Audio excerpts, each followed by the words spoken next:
Bueno, vamos a comenzar con un primer planteo general que nos va a dar, digamos, un marco para las exposiciones que después se van a dar. Esa primera exposición va a estar a cargo de Virginia Rossi. Virginia es ingeniera agrónoma, egresada de la Universidad de la República. También es máster en Ciencias Agrarias de Facultad de Agronomía y doctora en Ciencias Sociales, en Estudios Sociales Agrarios de la Universidad Nacional de Córdoba. Está vinculada desde el 93 académicamente a Extensión Rural, como docente en la Estación Experimental Casinoni, y actualmente es responsable del grupo disciplinario de extensión rural del Departamento de Ciencias Sociales de Facultad de Agronomía. Virginia, vas a tener 15 minutos, yo voy a tener el no siempre tan agradable rol de avisarles a todos cuando falten unos 2 minutos para que se termine el tiempo. De todas formas les pido ser respetuosos porque así podemos aprovechar del espacio sin que yo tenga que ser la mala. Así que bueno, dicho esto, adelante Virginia.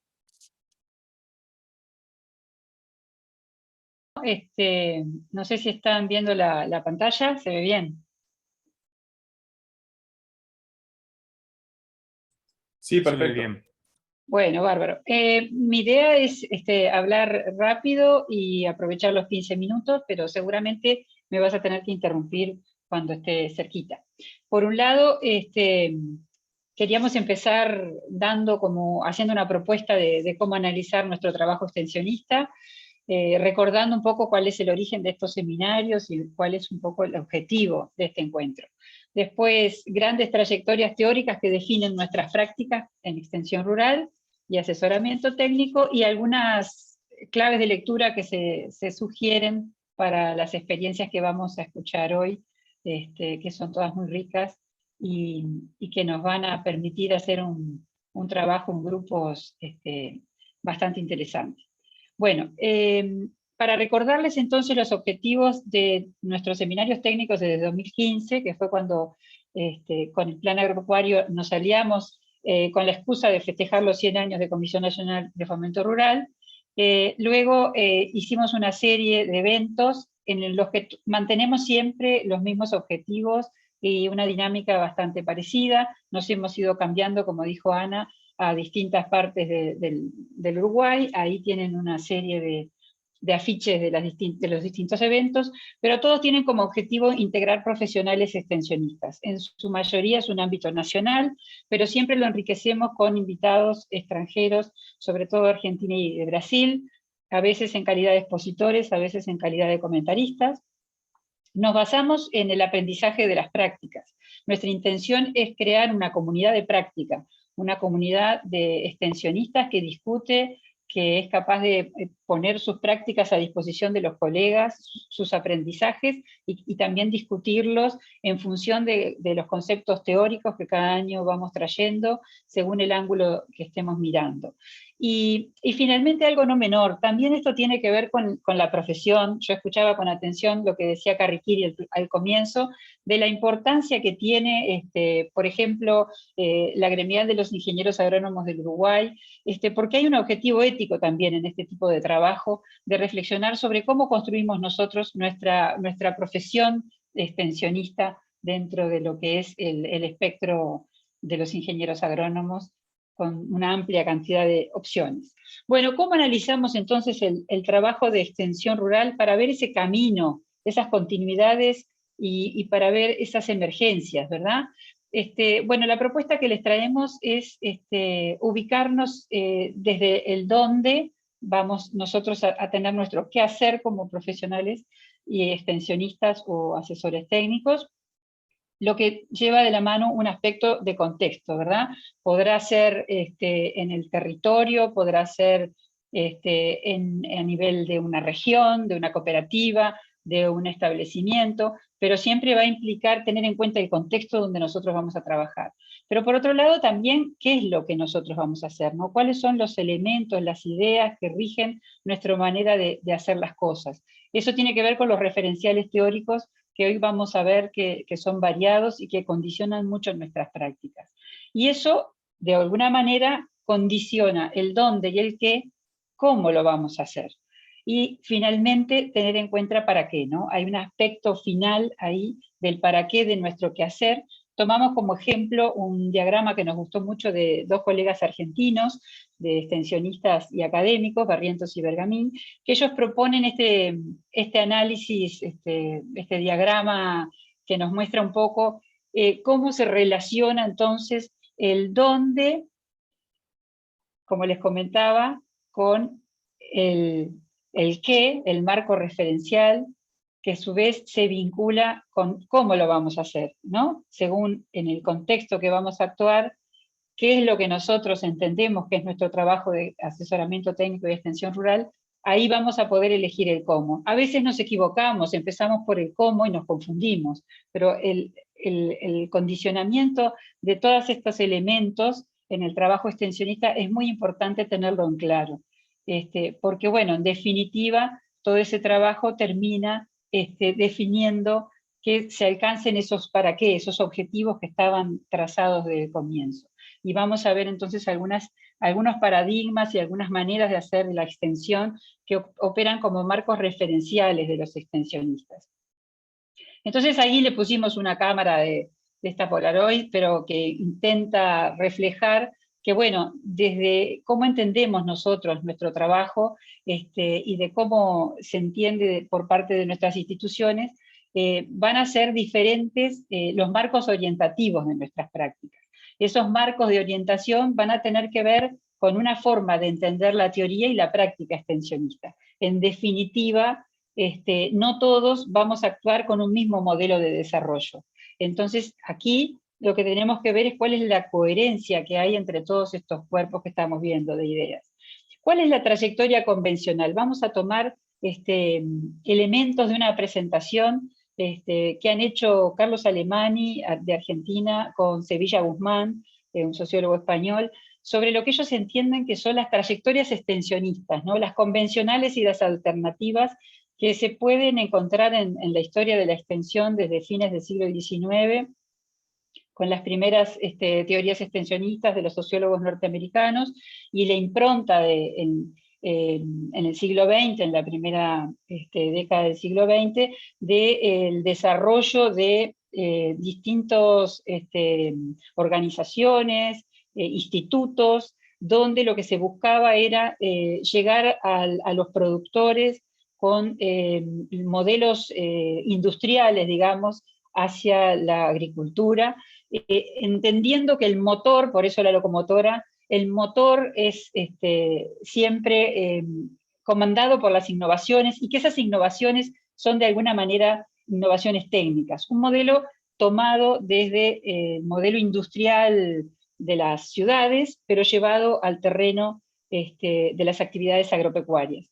Entonces, este tipo de impronta, que es la trayectoria convencional, que podemos decir por lo menos en el occidente y en América Latina, que tuvimos los extensionistas, marcó de alguna manera metodológicamente ciertas cosas que se hacen desde el asesoramiento técnico y la extensión rural, que tienen este marco referencial, ¿no? O sea, el cómo nosotros hemos actuado, cómo hemos diseñado los programas de extensión, está un poco condicionado con esta manera de ver las cosas como un problema científico, como un problema técnico, como un problema de llevar de alguna manera directiva, con una difusión amplia y de la mejor manera posible, a esa modernidad o ese desarrollo, esa propuesta de desarrollo agrícola. Este modelo tuvo un techo, y el techo estuvo dado por algunos fracasos de la Revolución Verde, y en América Latina, en la segunda parte del siglo XX, vamos a ver que van surgiendo otras voces.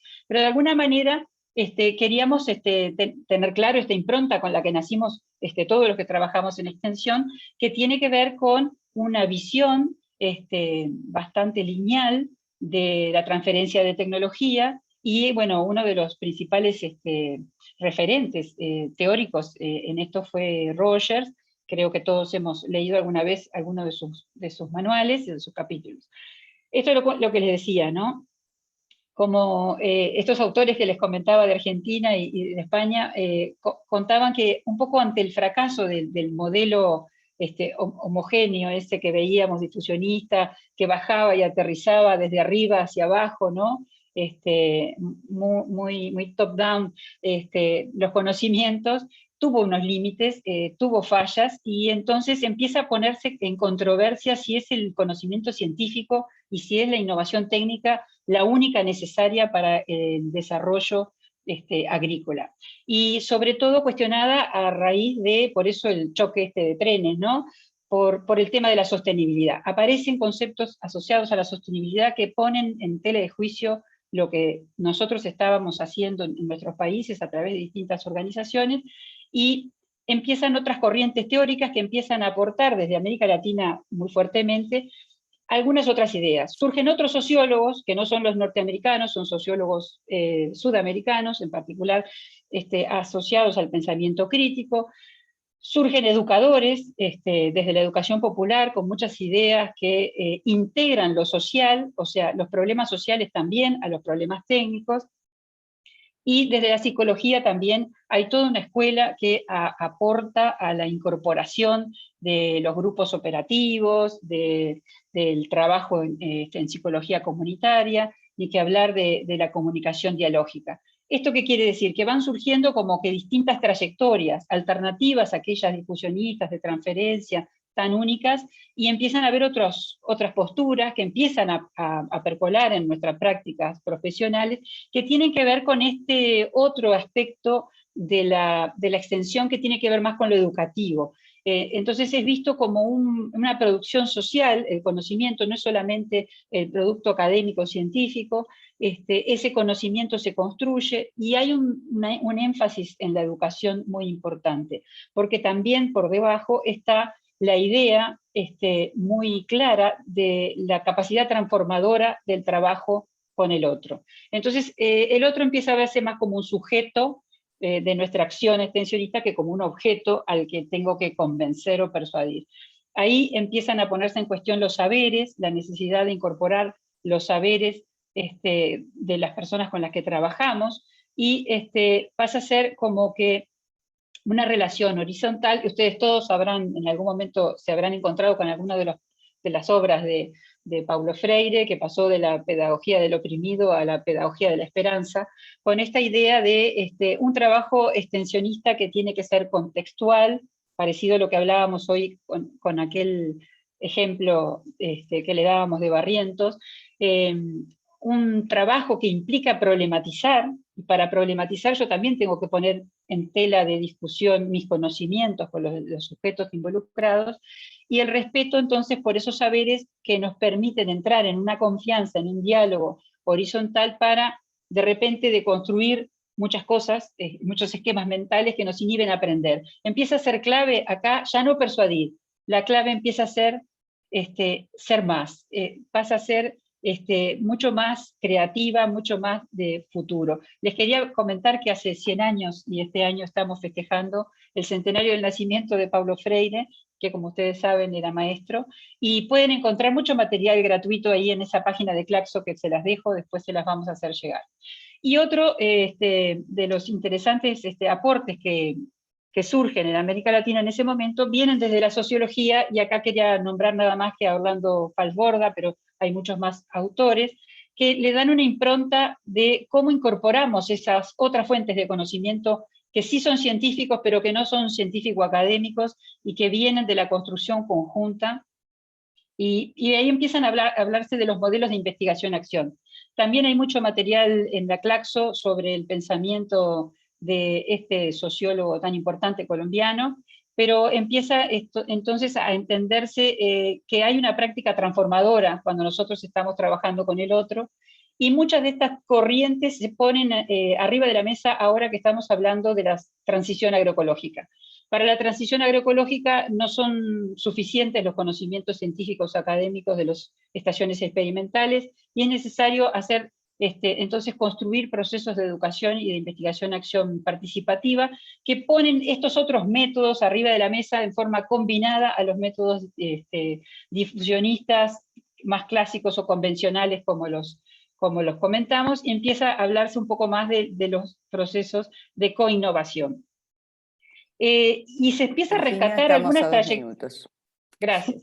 Se rescatan ahí algunas trayectorias alternativas del pasado, del principio del siglo XX, como los tardíos, para nosotros, nos llegan tardíamente, aportes de las unidades económicas familiares y de las aldeas campesinas de Chayanov, que son retomadas desde Europa. En particular, les voy a comentar en estos últimos 2 minutos 2 escuelas, la escuela francesa y la escuela holandesa, desde donde se actualizan y reformulan muchas de los aportes de las escuelas campesinas propuestas por Chayanov, donde empiezan a hablarse de enfoques globales, del sistema de explotación, familia-explotación, de que hay una superposición de la familia con la producción agropecuaria, que los aportes tienen que ser con la colaboración de los productores y con la construcción conjunta de sus propias perspectivas y de sus propios proyectos.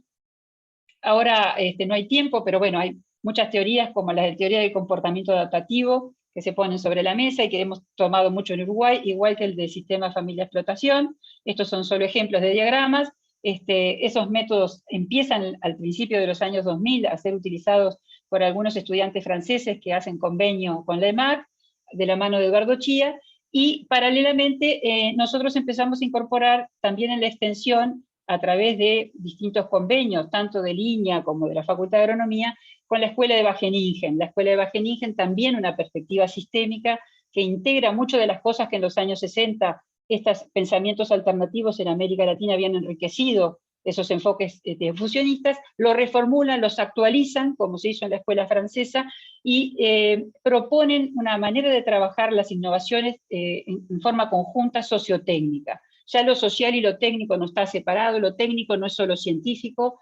y los investigadores y los productores conjuntamente construyen, innovan, y son los motores del desarrollo de los cambios y de las transformaciones. Solamente para nombrarles algunos de los investigadores que nos han visitado en los últimos años, en particular Clerc y Walter Rosing, tienen interacción con muchos de los que están acá en este evento, solamente se los traigo para reforzar esta idea de la innovación como una propiedad emergente del sistema de interacciones que son conjuntas, sociales y técnicas. Y la última propuesta es una serie de preguntas que se las voy dejando mientras se me acabó el tiempo, que es cómo podemos escuchar, poner la oreja a estas 5 experiencias que los 5 compañeros nos van a contar ahora, que son los aprendizajes, las lecciones aprendidas de esas experiencias, y que tienen que ver con esta trayectoria extensionista. Un poco unas claves para escucharlas pensando en esto, ¿no? Estas experiencias involucran procesos de enseñanza-aprendizaje, buscan la integración de saberes, ¿cómo lo hacen? ¿Tienen una intención transformadora? ¿Continúan utilizando las mismas herramientas? ¿Incorporan nuevas? ¿Cuáles son las que emergen? ¿Cómo modifican las nuevas herramientas que emergen esa dinámica de trabajo extensionista? Un poco este recorrido que yo les hacía de las trayectorias de los convencionales a las alternativas, todas conviven con nosotros, tienen que ser considerados los cómo, pero siempre teniendo en cuenta bueno, quiénes son en los contextos en donde se van a llevar adelante y cuáles son nuestros marcos referenciales y el para qué, cuál es el objetivo que está atrás de esa acción. Así que bueno, eso nos va a determinar cuáles son los alcances y limitaciones del escalamiento de las experiencias, y espero que sea nuestro principal inspirador de lo que vamos a trabajar en los grupos. Acá les dejo alguna bibliografía, todo esto lo vamos a dejar después disponible en la web para los participantes y para los no participantes del evento. Así que, bueno, era solamente eso. Muchas gracias por escucharme. Disculpen que haya ido tan rápido con tantas cosas, pero era lo que tenía para decir. Bueno, muchas gracias, Virginia, por este encuadre, que como ella nos invitaba, nos va a servir para después ir analizando y abordando la serie de experiencias que desde la práctica, ahora a continuación, los diferentes expositores y expositoras nos van a estar compartiendo.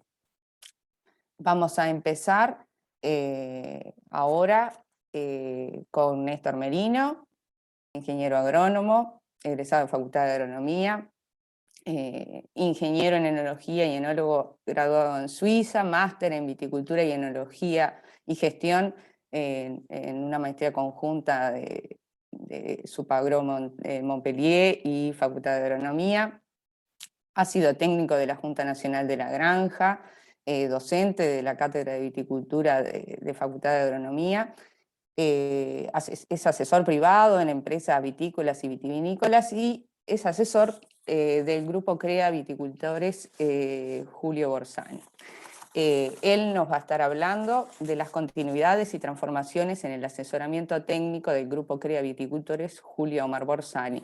Así que, Néstor, tenés 10 minutos, cada uno de los expositores ahora a continuación van a tener ese tiempo, y lo mismo que con Virginia, les aviso 2 minutos antes. Así que, sin más, adelante.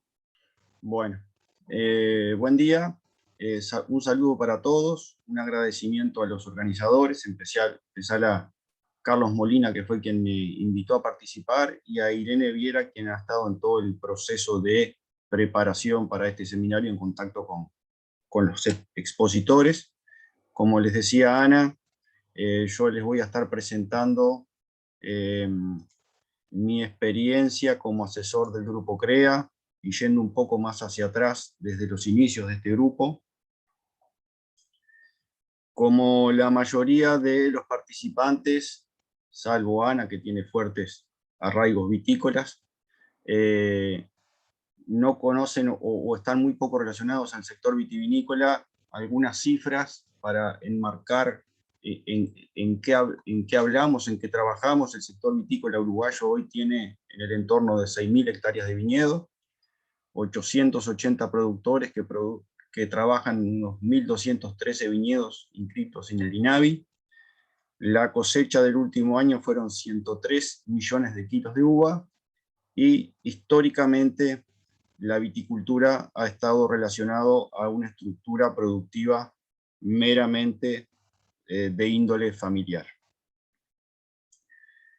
El Grupo CREA lleva 47 años trabajando en la transformación de la viticultura nacional.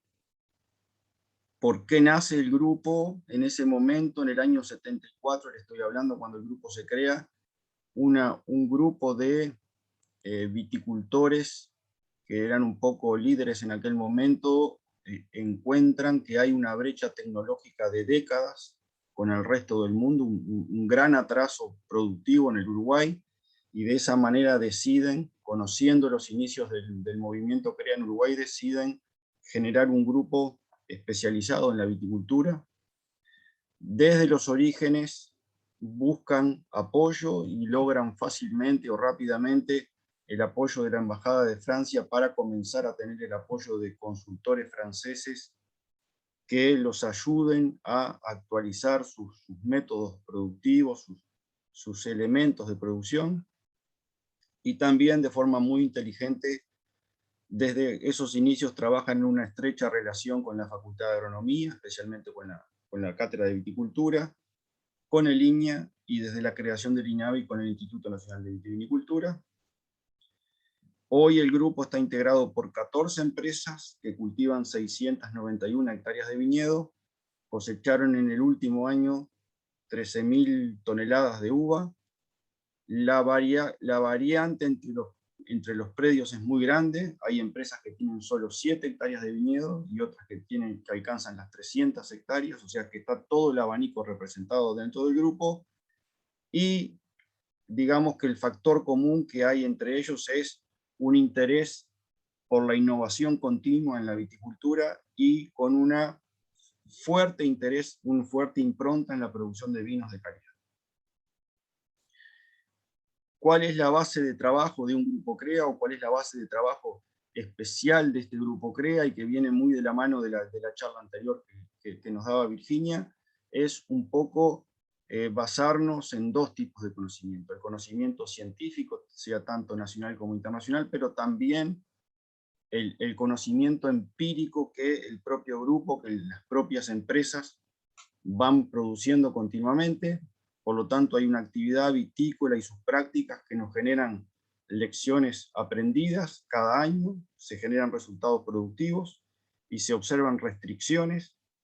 A eso lo juntamos con el conocimiento que nosotros siempre trabajamos en ese balance tan delicado muchas veces que es entre lo que es el conocimiento científico y el conocimiento empírico, y a partir de esos conocimientos generamos un diseño y mejora de procesos para volver a una nueva zafra con una propuesta de mejora a nivel de lo que es el proceso productivo.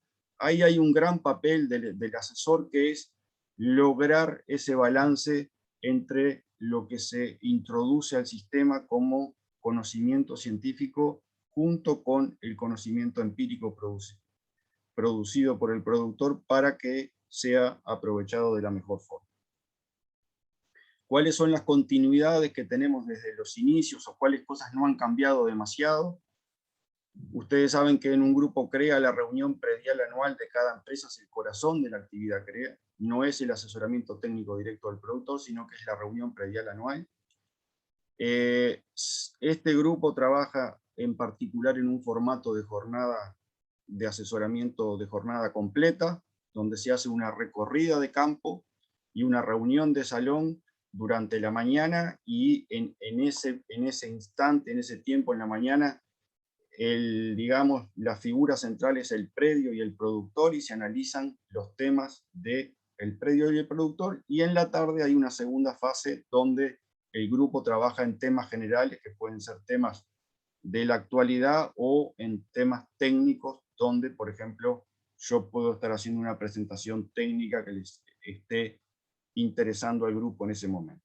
El informe CREA es otra parte del corazón de la actividad CREA, el informe CREA del predio, que en este grupo tiene una particularidad, es diferente a lo que hacen la mayoría de los grupos CREA, porque el informe lo produce el productor o su equipo, no lo produce el asesor técnico. Eso para mí tiene una gran riqueza, porque el productor vuelca mucho más sus intereses, sus dudas, sus realidades, que si fuese un informe hecho por el asesor. El asesor tiene un papel de apoyarlo en ese desarrollo de ese informe, en enriquecerlo, en corregirlo, pero no en realizarlo.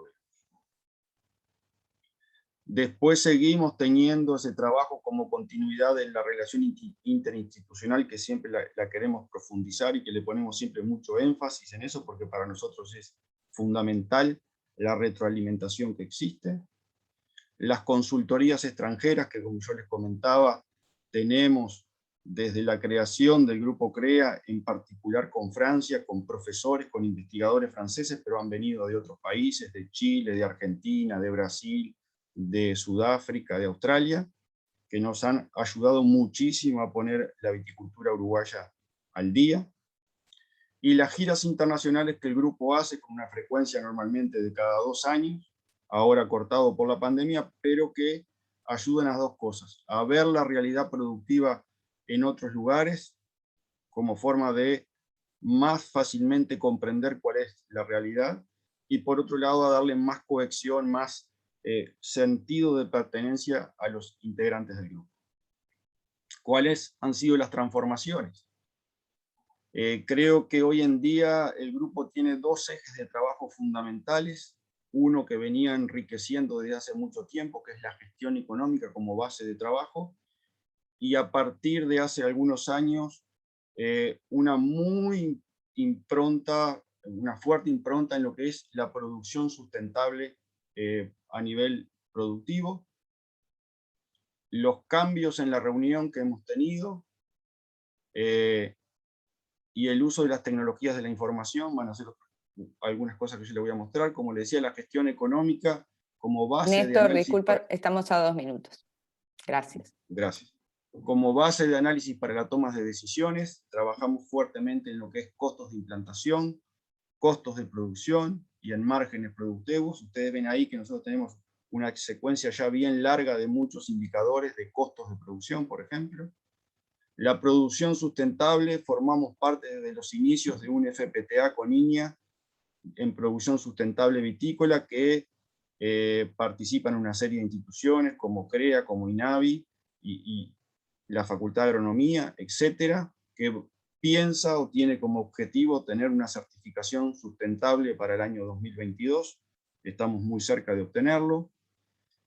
A nivel de la reunión, hemos puesto mucho foco en lo que son las preguntas relevantes del productor, son el eje de la reunión hoy en día, no es el comentario general de los productores, sino que son las preguntas que el productor hace con el apoyo del asesor. Por lo tanto, hay una preparación previa a la reunión de esas consultas. Durante la recorrida del predio se pone foco en particular en los temas que atañen a esas preguntas, y finalmente durante la reunión se hace el análisis y las recomendaciones que el grupo puede hacer a las preguntas de ese productor.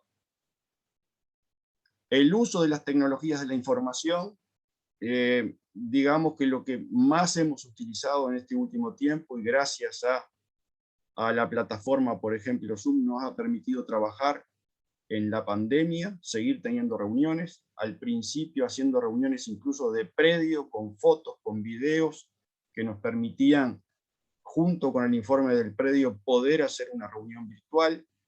En este último año hemos trabajado más en lo que se refiere a lo que son presentaciones técnicas, presentaciones que el grupo identificó como de interés y las cuales yo he profundizado, y utilizamos otros recursos informáticos, como puede ser varias de las herramientas de la plataforma Google, para ir generando información de nuestro interés y compartir información de nuestro interés. La viticultura de precisión, hemos trabajado en las áreas de lo que es conductividad eléctrica del suelo en preplantación. Lamentablemente, hoy en día no hay una empresa más en Uruguay que la presente. Hemos trabajado en índices de vegetación en el EDBI y junto con la facultad en proyectos de investigación para adaptar esta técnica tan interesante, pero que si la utilizamos como se utiliza en la mayoría de las zonas vitícolas del mundo, no se adapta al Uruguay. ¿Cuáles son digamos, lo que hemos aprendido del grupo y del trabajo en red de grupos? Hemos visto las fortalezas que eso tiene, que son enormes. La retroalimentación de 14 personas trabajando juntas es muy, muy importante. La realidad de cada integrante en la asistencia técnica al predio es un tema diferencial que el asesor tiene que comprender, porque la información que se genera es interesante para la mayoría, pero después hay que afinar a nivel de cada predio qué se puede aplicar y qué no. Por lo tanto, hay una exigencia particular de un asesor CREA. El asesor CREA, si quiere permanecer y quiere hacer crecer al grupo, siempre tiene una necesidad continua de avanzar, de actualizarse, y yo diría que hasta de reinventarse, para estar, digamos, siempre activo y tener al grupo de alguna forma entusiasmado en el trabajo grupal. La interrelación con la red institucional para nosotros sigue siendo fundamental y hemos aprendido a fortalecerla y a darle énfasis. A la interna del grupo, ¿cuáles son las lecciones que hemos aprendido o los desafíos a la interna del grupo? Es mantener el nivel de interés en la actividad, el mejoramiento continuo y el sentido de pertenencia es fundamental. Ya termino, Ana. En la red CREA, consolidar la información de nuevos grupos que potencien el trabajo en red. Estamos aspirando a que nuevos grupos que están participando de este FPTA se puedan convertir en grupos CREA. Y hacia el sector seguir siendo un referente en lo productivo y en lo tecnológico, con ese énfasis en particular que estamos dando ahora en la sustentabilidad, y fortalecer aún más la interrelación con la institucionalidad del sector vitícola en su conjunto. El asesor, por lo tanto, tiene un gran trabajo, porteras afuera, como incluso como representante del grupo en una serie de eventos, de trabajos, que no es lo común de un técnico extensionista de campo. Muchas gracias entonces por su atención. Bueno, muchísimas gracias, Néstor, con esta experiencia que, como hoy se mencionaba, la importancia de la experiencia CREA para el país, y además dándonos un aporte quizás un poco más transversal, justamente como decía Néstor, trayendo otro rubro que para nuestro país es muy importante, y bueno, ver esta cuestión del asesoramiento, de la extensión en diferentes sectores de la actividad agropecuaria y rural del Uruguay. Vamos a seguir con nuestros expositores. Vamos a tener ahora al ingeniero Marcelo Pereira, del Plan Agropecuario. Preside la mesa de campo natural, de ganadería sobre campo natural. Y bueno, dentro del Plan Agropecuario está a cargo en este momento de la coordinación de 2 proyectos, la implementación y difusión y transferencia de un sistema de seguimiento forrajero vía sensoramiento remoto para establecimientos ganaderos, y también es coordinador del proyecto Gestión del Pasto, una propuesta de extensión e investigación de carácter nacional con un enfoque de coinnovación y manejo adaptativo. Y se define como un apasionado de los pastos y la gente, que damos fe que lo es. Así que bueno, Marcelo, adelante con tus 10 minutos. Bueno, buenos días a todos, un gran placer estar compartiendo este rato con ustedes, estos minutos. Un agradecimiento especial a todos los organizadores. Y bueno, y una linda, y agradecer sobre todo la oportunidad de contar esta experiencia del Plan Agropecuario, que capaz también alguna mención especial, algún proyecto que está realizando nuestra institución. Como bien terminó Anita, a mí toda la vida me gustaron los pastos, la vegetación y la gente. Y ahí en la foto vemos una curiosidad, que es una planta que se llama, en términos generales se definen como litops, que son plantas que la traducción del latín son con cara de piedra. Entonces, frente a todo lo que estamos viviendo, y ya se mencionó de entre casa que uno, particularmente fanático de Darwin, hay 3 posibilidades frente a lo que está pasando hoy. O nos adaptamos y por lo tanto cambiamos, o nos vamos o nos extinguimos. Entonces, creo que esta va a ser una de las cosas que voy a mencionar a lo largo de la charla. ¿Qué nos pasó con esta pandemia? Y bueno, en términos bien prácticos y haciendo alusión a lo que yo hago, yo anteriormente, antes del 13 de marzo, cuando surgió la pandemia, recorría el país un recorrido equivalente a una circunferencia y media del planeta Tierra, 60.000 kilómetros. Pasamos de recorrer 60.000 kilómetros a 4.000 kilómetros por año. Menos de 10 veces menos, ¿tá? Un confinamiento, compulsivo en algún caso, pero sin embargo, con 10 veces menos recorrido, hoy, en el caso del Plan Agropecuario, se llega de alguna manera u a otra, buena o con más calidad o con menos calidad, entre 10 veces a 100 veces más gente o personas de lo que se hacía anteriormente. Y eso es bueno para reflexionar.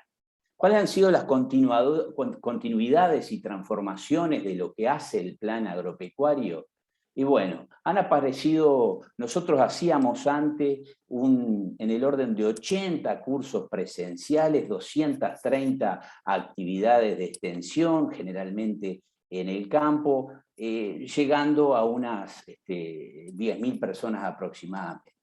Ahora solamente con la irrupción de las actividades virtuales, uno si mira y en una ventana temporal corta, bueno, de esas 10.000 personas que asistíamos y que llegamos, hoy tenemos solamente en esas actividades virtuales, que hay muchas más, se llega a un entorno de entre 60.000 a 70.000 visualizaciones. Una de las cosas que hemos incorporado de estas nuevas tecnologías son los grupos de WhatsApp, en donde en cada regional del Plan Agropecuario hay entre 1 a 2 grupos de WhatsApp donde se interacciona muchísimo con la gente.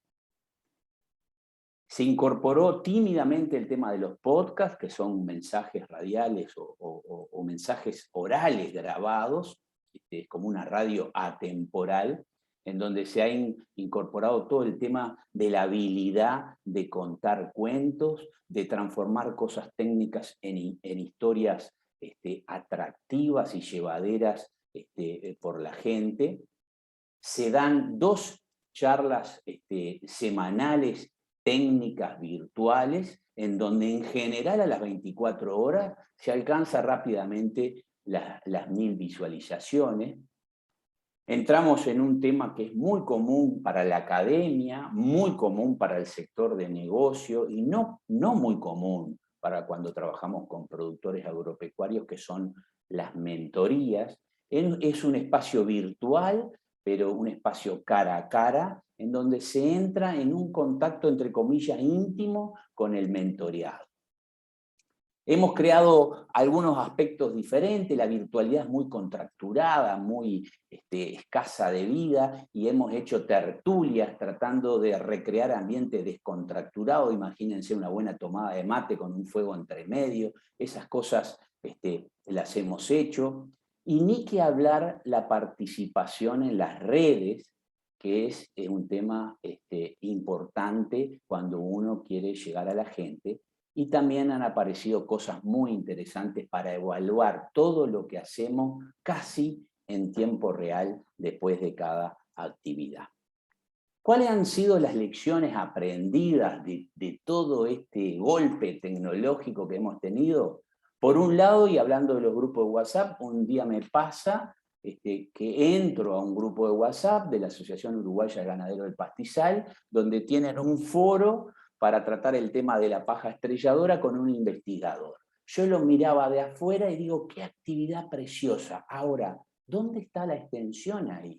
La investigación directamente vinculada con el productor, un puente directo, una actividad preciosa, con un jugo tremendo, y digo, ¿y la extensión dónde está ahí? Entonces me quedé pensando, cuestionando, frente a una actividad que había sido notable. Entonces, ¿cuál es el rol o cuál será el rol de la extensión en un entorno donde funcionan muy bien las redes? Y por eso hablamos, como dice Anita Perugorría, que lo discutíamos, de una posible crisis de la intermediación. Aparecen nuevos líderes en las redes. Hay gente que tiene 50.000 seguidores, no es la gente que sabe más, no es la gente que conoce más el tema. Los extensionistas es importante, a nuestro entender, que estén en las redes, pero aparecen liderazgos diferentes, eso hay que estudiarlo y hay que también autocriticarse. Desaparecen las fronteras geográficas. Me acuerdo una charla de un extensionista nuestro excelente, Julio Perrachón, que estaba dando una charla de pasturas y uno sale y dice, pero acá no ocurre lo mismo. Y Julio Perrachón le pregunta, ¿y usted dónde está? Yo estoy en Córdoba, Argentina, y estaban hablando de alfalfa. Entonces, las fronteras geográficas desaparecen, donde es importante apelar al tema de la imaginación. Personalmente pienso que el tema de la imaginación es casi infinita en el ser humano, y no repetir. Antes uno daba una charla en Cerro Largo, tenía 30 personas, la podía seguir dando en Artigas, hoy da una charla y la ve todo el mundo, inclusive extra fronteras. Desde el punto de vista de algunas empresas privadas, todo esto trajo una eficiencia en el uso del tiempo y en la eficiencia en el uso de los recursos. Muchas de nuestras instituciones en nuestro país han sido recortados los presupuestos y sin embargo estamos llegando a más personas. Hay un tema clarísimo de la adaptación. Todo esto, hay gente que se logra adaptar y pasa la grieta y otros que no se logran adaptar y caen. Hay una heterogeneidad de situaciones, tanto en los productores, tanto en los extensionistas, en toda la gente. Hay una gran heterogeneidad en cuanto a lo que está pasando y su reacción. Y pese a todo lo que mencioné, que llegamos a mucho más personas o más gente, hay un fenómeno de aislación, ¿tá? Entonces todo esto de la tecnología es importante. No hay que olvidarse del contexto. En el Uruguay somos 3,5 millones de habitantes, casi, ¿tá? Hay 5,5 millones de celulares y hay 2.900.000 conexiones a Internet. Hay un potencial enorme para trabajar todo esto. ¿Cuáles son los desafíos que vemos para adelante? Y bueno, el plan agropecuario, en un proyecto en concreto que se llama Gestión del Pasto, hemos incorporado lo que llamamos laboratorios vivientes, una acepción que viene de Europa, de origen urbano, que hoy se está trasladando a lo rural. Es un espacio donde están diferentes saberes, donde se integran diferentes conocimientos, donde está la investigación, está la extensión, están los productores, están diferentes actores. En este proyecto que pretende entender cómo los productores ganaderos gestionan el pasto, es mi sueño que podamos integrar nuevos actores, desde actores de la cadena frigorífica, actores representantes de la banca privada como de la banca pública, y ni que hablar, por supuesto, la pata fuerte que son los productores. Hay todo un tema de la inteligencia artificial, gracias Ana, donde podemos la posibilidad de analizar todas estas redes, hacer minería de datos, automatizar procesos, recolección de información, creación de algoritmos. Hay un desafío enorme en todo esto. La integración es fundamental de nuevos actores, pero sobre todo pensando extra frontera. Ahora la cancha se agranda. Es un proceso evolutivo. Sin duda alguna tenemos que pensar en nuevos roles, en una nueva extensión que nunca va a volver a ser lo que era, sino que va a ser una situación híbrida. Entonces, y la posibilidad de agrandar la cancha, lo que decía anteriormente, es bien importante. Todo esto lo estamos tratando de entre muchísimas cosas que ya veníamos haciendo, como la educación a distancia, y que nos permitió sobrepasar toda esta situación y agregar nuevas cosas. Estamos tratando de hacer todo esto en este nuevo proyecto que nos va a involucrar en un tiempo inusualmente largo, que son 5 años en lo que llamamos gestión del pasto. Así que bueno, mi nombre es Marcelo Pereira y le doy las gracias por haberme escuchado estos minutos. Muy bien, muchas gracias Marcelo por tu presentación. Vamos a seguir rápidamente con Virginia Porcile. Virginia también es ingeniera agrónoma, egresada de la Facultad de Agronomía de UDELAR. Tiene un posgrado en Ciencia y Tecnología en la Universidad de Massey en Nueva Zelanda. Se ha desempeñado como técnica extensionista en diferentes ámbitos, tanto a nivel nacional como también en Nueva Zelanda.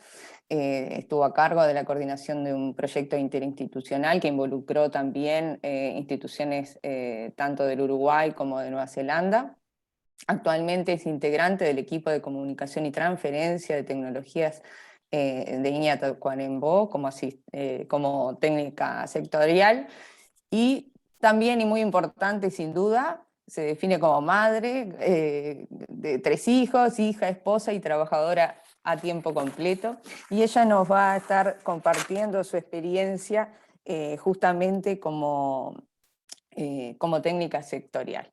Bien, primero que nada, muchas gracias a Ana y a Virginia por la invitación a participar de este evento, y gracias también a todo el equipo organizativo. Bueno, como comentó Ana, ya con 20 años de experiencia como agrónoma, y en los últimos 4 años como técnica sectorial de INEA Tacuarembó. La idea de esta presentación es compartir con ustedes la experiencia en este nuevo rol, que es parte de una de las transformaciones que podemos mencionar en este evento, que pretende ser un puente entre la investigación y el conocimiento generado por la investigación y los investigadores, con los usuarios o clientes de la institución, ya sea productores, asesores, extensionistas, estudiantes, y la comunidad agropecuaria en general. Bien. La presentación pretende, como decía, compartir el caso de mi experiencia en particular y algunas visiones desde lo que son las continuidades y transformaciones de la difusión de conocimientos desde la investigación, comentarles las estrategias o combinación de estrategias que se están utilizando, a modo personal, algunos aprendizajes y desafíos en el corto y mediano plazo. Bien, en cuanto a la estrategia de trabajo, ¿cuál es lo que se ha transformado? Yo lo resumí como en una estrategia de trabajo que es integrada, como lo mencionó Virginia y los demás expositores. Yo creo que vamos siendo parte de una transformación en la que aprendemos a trabajar con y para otros, con foco en el usuario y en el propósito. Entonces, por eso la creación de redes, tanto a nivel interno de la institución, con los distintos programas y unidades, así como a nivel externo, es clave para lograr el propósito. En cuanto a las estrategias que utilizamos, acá quiero resaltar que, bueno, que se intenta que cada problema u oportunidad que se presente o que la innovación o la tecnología pretenda resolver tenga un enfoque ajustado. Entonces acá voy a mencionar 4 de las estrategias tradicionales dentro de lo que es la extensión, como la transferencia, la adopción, la adaptación y la coinnovación, entendiendo que la transferencia clásica lineal desde Everett-Rogers, como mencionaba Virginia, no genera cambios en el conocimiento resultado, es un proceso de transferencia de un conocimiento generado a la investigación a un usuario o potencial cliente en forma directa. La adopción, que es un proceso sin cambios en el conocimiento o en el resultado, donde que además de adoptar, contar con un nuevo conocimiento, el usuario lo adopta tal cual es transferido. Después, el proceso de adaptación sí genera cambios en el conocimiento o en el resultado, o sea, un ajuste. En este caso, el usuario lo ajusta a su sistema productivo o a su empresa. Y la estrategia de coinnovación, mencionando también, haciendo alusión a lo que mencionaba Virginia y también Néstor y Marcelo, en donde se generan nuevos conocimientos y o resultados, en un ámbito en donde participan distintos actores de diferentes disciplinas, con diferentes habilidades, capacidades, en una integración horizontal, como mencionaba Virginia también, en donde ya se genera conocimiento en conjunto, pero con diferentes visiones. Entonces, en el caso de problemas o oportunidades más simples, utilizamos la transferencia, y cuando nos vamos a problemas más complejos, utilizamos las estrategias más de adaptación y coinnovación. Bien, a modo de ejemplo, actividades de transferencia, como decía Marcelo, antes de la pandemia, se hacían las clásicas actividades en las estaciones experimentales, pero ya con grupos específicos en temática a demanda, o sea, en función de la demanda, se organizaban actividades puntuales con un público específico, ya sean grupos de productores o técnicos o asesores, donde no solo se presentaba la tecnología o la innovación, pero también se recibían sugerencias. Por ejemplo, también las clásicas jornadas para presentar nuevos materiales, o para generar recomendaciones, o por ejemplo, como mencionaron anteriormente, la situación de la pandemia, nos generó la oportunidad de empezar a crear este nuevo tipo de actividades en forma virtual que tienen un alcance masivo. Y también, haciendo alusión a las TIC, se empezaron a crear aplicaciones con diferentes fines y usos que también de alguna manera pretenden generar nuevas utilidades y desde lo que es la información generada por la investigación. En cuanto a adopción-adaptación, bueno, por ejemplo, tenemos casos de productos tecnológicos que están en el mercado o están por liberación.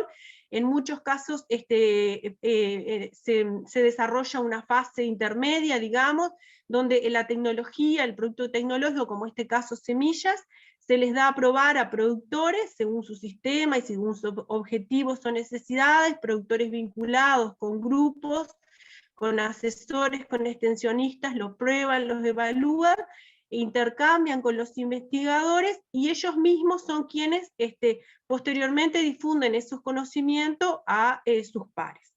Otra estrategia también ha sido y se ha nombrado acá, como el FPTA vitícola o el FPTA gestión del pasto, o hemos tenido otros casos donde la intervención se da a través de socios, donde son terceros que ejecutan los proyectos, en este caso de transferencia de tecnología.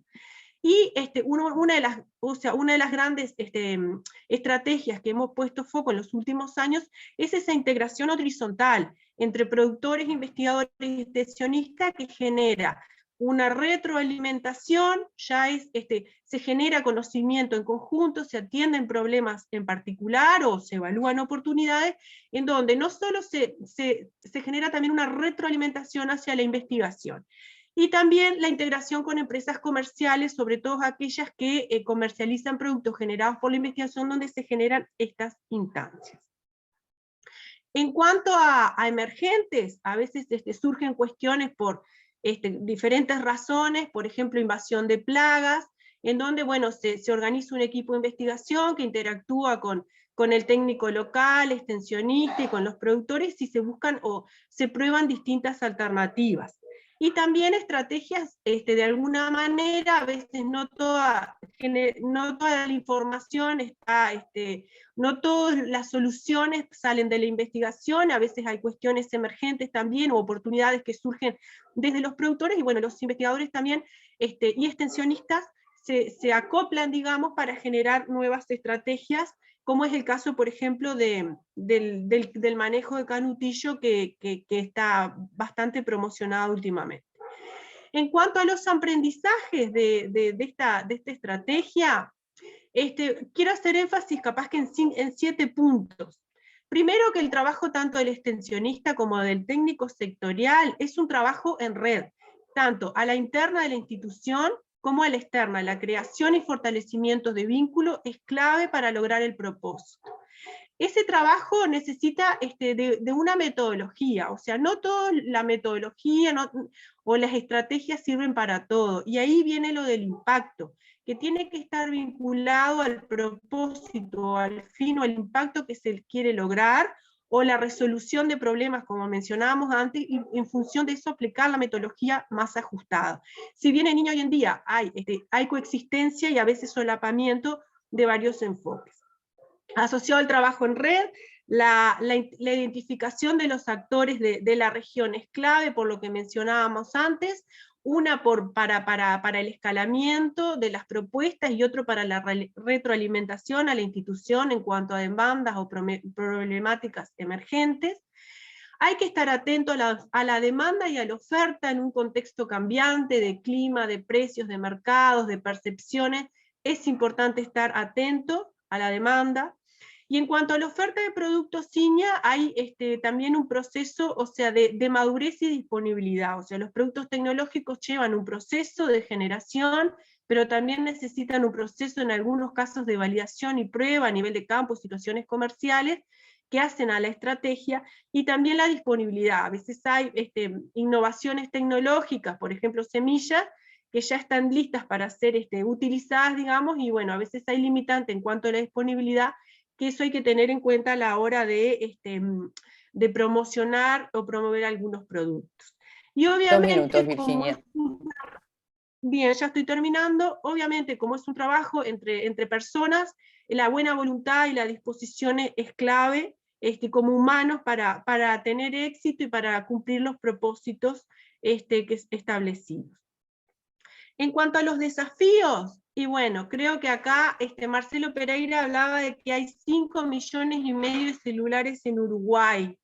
Hoy en día, la digitalización, nos comunicamos a través de dispositivos móviles. Esto genera oportunidades, porque obviamente desde INEA también se han multiplicado las visualizaciones, pero también perdemos ese contacto con el usuario, y realmente yo me pregunto qué impacto estamos teniendo con lo que estamos generando. Estamos generando estrategias de transferencia de tecnología, sí, pero bueno, digo, ¿hasta qué punto tenemos impacto en la resolución de problemas o planteo de oportunidades? Y ahí eso está relacionado con el uso de las TICs también. Otra pregunta, y creo que es un desafío, ¿realmente conocemos el productor y el consumidor del siglo XXI? El productor de hace una década es el mismo que el productor de hoy, y el consumidor tiene las mismas expectativas, las mismas necesidades, aprenden de la misma manera. Creo que son preguntas que nos debemos poner encima de la mesa y generar intercambio y discusión en el tema. Y para eso, como una institución nacional financiada por los productores, también tenemos que integrarnos con la visión país y la visión futuro. Las acciones aisladas y sin un foco en lo que es la visión de nuestro país y en el futuro de corto, mediano y largo plazo es clave, me parece. Y obviamente tenemos que adaptarnos y estar atentos a las nuevas demandas, y obviamente esas nuevas demandas nos motivarán o nos presionarán o nos generarán el desarrollo de nuevas estrategias que tendremos que ir adaptándonos en un mundo que, como todos sabemos, de la inmediatez y del cambio rápido, lo único constante es el cambio. Bien, y bueno, termino aquí. Muchas gracias por la oportunidad, por su atención. Dejo aquí mi email por si alguien quiere contactarse, y bueno, abierta a posibles preguntas que surjan. Muchísimas gracias, Virginia. Te agradezco además por a todos el respeto de los tiempos. Así que, bueno, vamos de a poquito completando esta mirada que pretendíamos desde el equipo organizador, de diferentes aportes, desde la institucionalidad pública, desde el sector privado, y ahora vamos a seguir incorporando la mirada desde las organizaciones de productores. Seguimos con la ponencia de la ingeniera agrónoma María Eugenia Carriquiri. Ella también es ingeniera agrónoma de nuestra facultad, es maestranda en Ciencias Agrarias y Producción Animal. Tiene un diplomado internacional en integración del cambio climático en la planificación para el desarrollo. Ha sido técnica de campo en diferentes proyectos y es parte del Departamento de Promoción y Desarrollo de Comisión Nacional de Fomento Rural. Es la coordinadora general del proyecto Coinnovación para la producción resiliente de alimentos en la ganadería familiar sobre campo natural en Uruguay, ejecutándose actualmente por Comisión Nacional de Fomento Rural, con el apoyo de INIA y el financiamiento de Euroclima, y justamente esa va a ser la experiencia que comente con nosotros. Así que, María Eugenia, adelante. Buenos días, ¿me escuchan bien? Perfecto. ¿Se ve la pantalla? Muy bien, intentaremos ser igual de respetuosos con el tiempo como han sido los compañeros anteriores. Antes que nada, muchas gracias por la invitación. Mi nombre es María Eugenia Carriquiri, soy ingeniera agrónoma y soy actualmente la coordinadora general del proyecto Ganadería Familiar Resiliente, y pensamos mucho el título de la presentación cuando dijimos una experiencia de extensión a cargo de una organización de productores familiares, porque para nosotros no es menor como organización estar a cargo de un proyecto de estas dimensiones. En términos de responsabilidad y en términos de aprendizaje está siendo una oportunidad muy grande. Como marco voy a hacer una breve descripción del proyecto. Como comentaban más temprano, el título en extenso del proyecto Ganadería Familiar Resiliente es Coinnovación para la producción resiliente de alimentos en la ganadería familiar de Uruguay sobre campo natural, y el objetivo de la acción es que los sistemas ganaderos familiares sobre campo natural aumenten su resiliencia a la variabilidad climática, fortaleciendo su capacidad de adaptación a través de un proceso de coinnovación e implementación de buenas prácticas ganaderas, generando lecciones aprendidas sobre los procesos de extensión e innovación que sean de utilidad para las organizaciones locales, nacionales y para los países miembros de la COPROFAM, que es la Confederación de Organizaciones de Productores Familiares del Mercosur. Para darles un poco noción de la dimensión del proyecto y su despliegue en el territorio, se trata de un proyecto, como ustedes pueden ver en el mapa, agrupa 51 familias distribuidas en 6 organizaciones, en 6 sociedades de fomento rural, 3 de ellas en la zona de basalto en el norte del país, y 3 de ellas en las zonas de Sierra del Este. Esos puntitos que ustedes pueden ver en el mapa son las familias con las que estamos trabajando. Para ese trabajo con esas 51 familias, que como dije están agrupadas en 6 sociedades de fomento rural, el proyecto cuenta con un equipo de trabajo compuesto por 6 agrónomos, 1 por cada sociedad de fomento, 4 veterinarios, una psicóloga y una agrónoma responsables de la sistematización del proyecto. El socio coejecutor que es INIA nos apoya con el tiempo de su director de programa de producción familiar y 2 investigadoras de ese programa. Tenemos un equipo central de coordinación compuesto por 3 personas. Hay un contador en INIA y uno en Comisión Nacional con sus correspondientes aparatos administrativos. Y bueno, y eso nos lleva a que tenemos un equipo muy grande de trabajo desplegado en el territorio, y que estamos trabajando en un proyecto que apunta a ir y venir en lo que nosotros le llamamos los 3 niveles: la familia, con el técnico de campo, la organización de productores a nivel local y la organización de productores a nivel nacional, y que el trabajo en coinnovación esté presente siempre en esos 3 niveles. En cuanto a las continuidades y las transformaciones, como planteaba la consigna del seminario, en esos 3 niveles de los que hablábamos recién, nosotros identificamos las principales continuidades en este proceso de extensión y de trabajo. Continuidades en lo que son las familias locales, los cuidados en el centro de la cuestión del trabajo en la extensión, y ahí tenemos una transversalidad muy fuerte en temáticas de género, las organizaciones locales y la organización a nivel nacional, que es Comisión Nacional de Fomento Rural.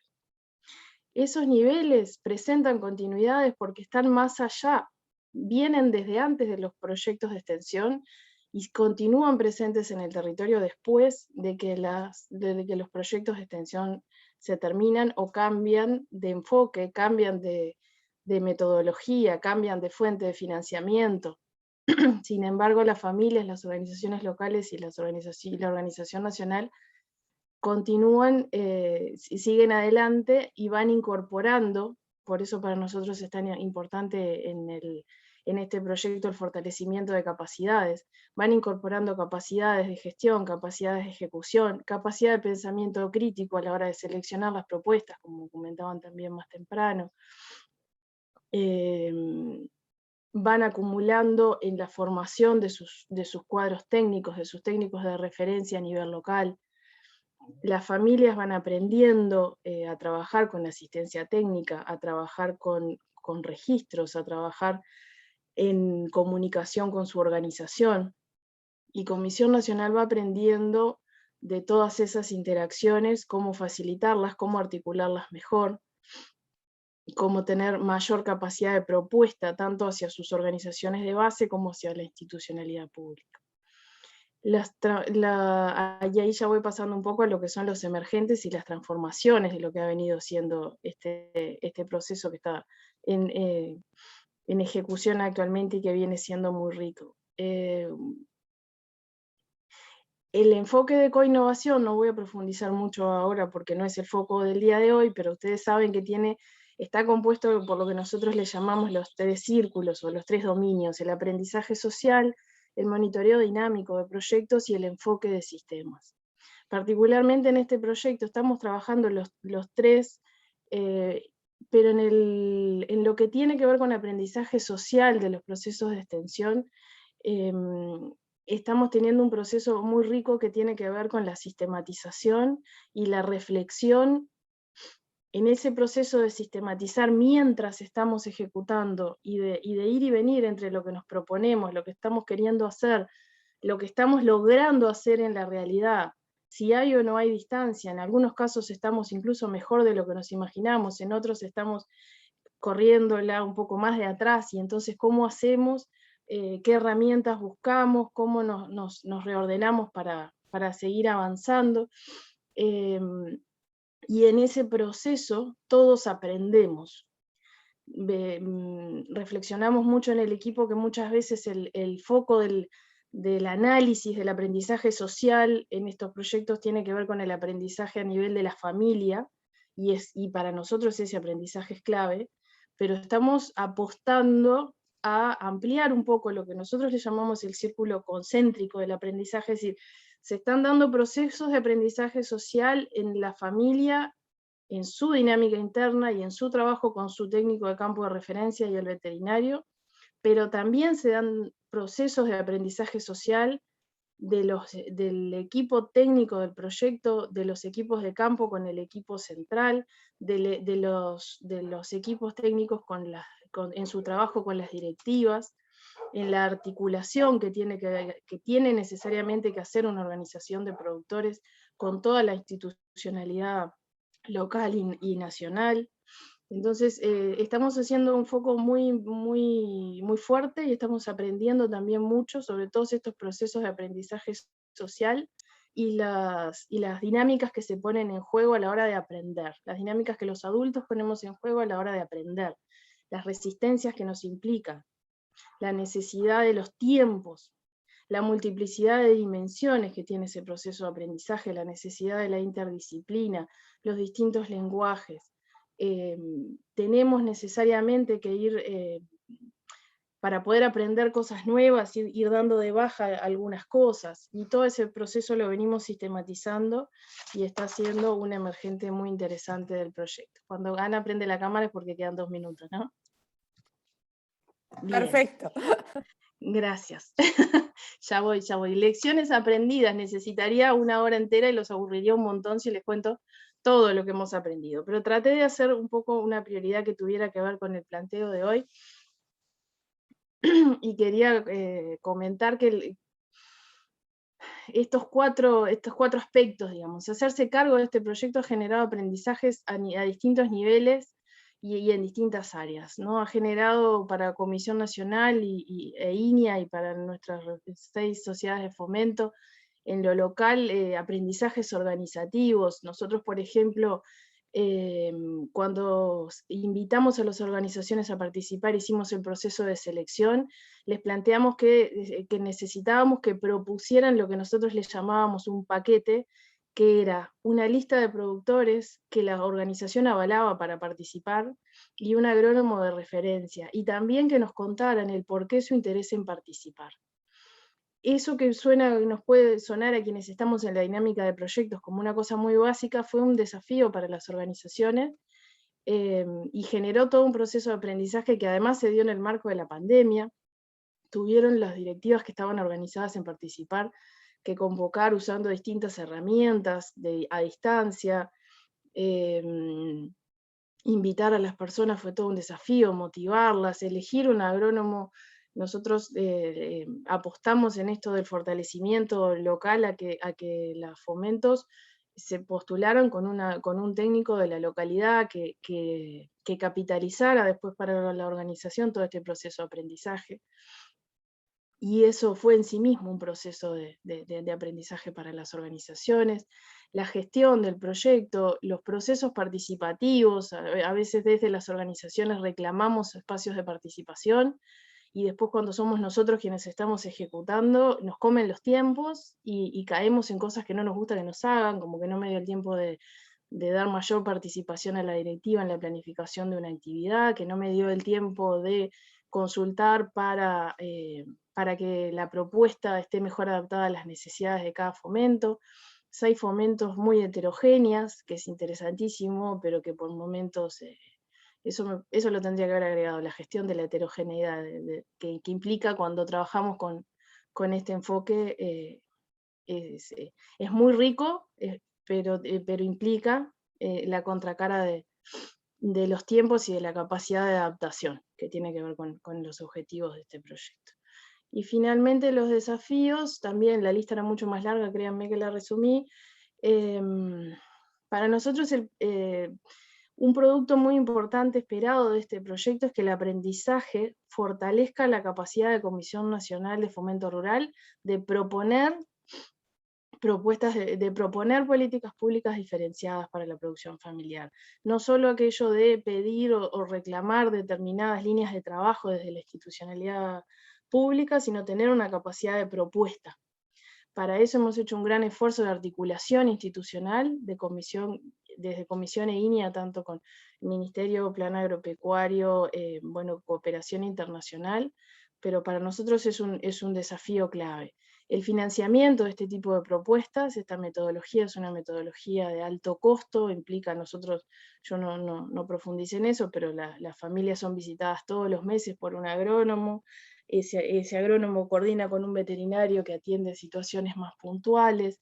El equipo de trabajo es una propuesta que si uno lo compara con otras tiene un mayor costo por familia, y por lo tanto a nosotros nos parece fundamental que se diferencie en cuanto a en qué situaciones, como comentaba en la presentación anterior, aquellas situaciones en las que determinadas metodologías son claves de ser usadas, que son aquellas en las que apuntamos a temas de sustentabilidad y adaptación que tienen que ver, que son mucho más complejas que aquellas situaciones puntuales de alguna producción, alguna situación puntual del sistema de producción. Al pretender abarcar con todo el sistema, trabajar con todo el sistema y de forma compleja, necesitamos otro tipo de recursos disponibles.